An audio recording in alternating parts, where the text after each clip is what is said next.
And a potentially big move to improve military strength in India. A parliamentary panel has recommended that all those seeking government job in India be first made to undergo 5 years of compulsory military service.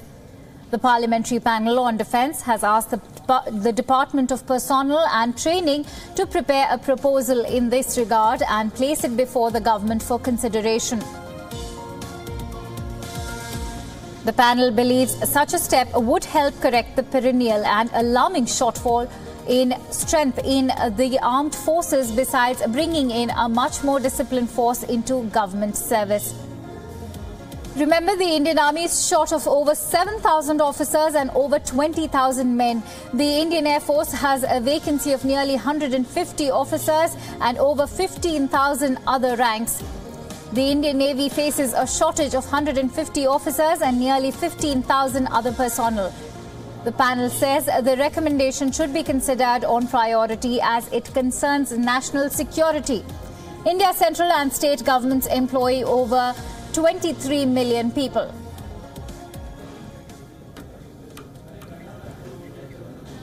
And bringing us more details on this story, I'm joined in by Raghavendra Rao on phone line. Raghavendra, how big could this move be if the recommendation is actually considered, and not to forget the strength of the military is actually dipping down?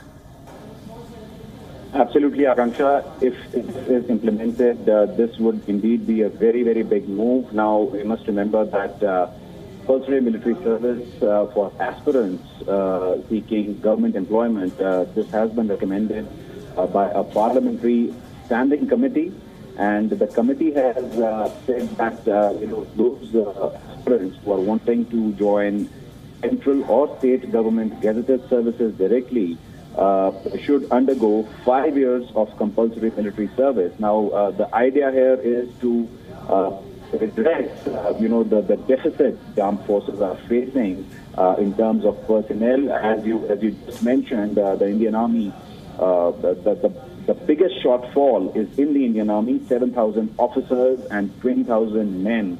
Those are the kind of shortages the Indian Army is tackling.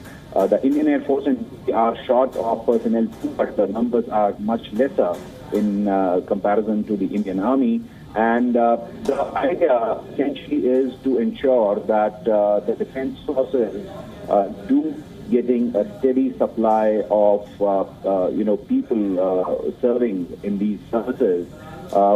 Whether or not this actually is carried through by the Parliament, that still is the big question, because the Ministry of Defense, sources say, has not really examined this matter in great detail so far. As we have seen in the past also, there are at times various recommendations which are made by various parliamentary panels. But at the end of the day, it eventually boils down to the concerned ministry and the central government whether they are able to, execute these recommendations. But a very significant recommendation indeed, and it also lays bare the kind of deficit and shortfall we are facing in terms of the number of personnel joining our defense forces.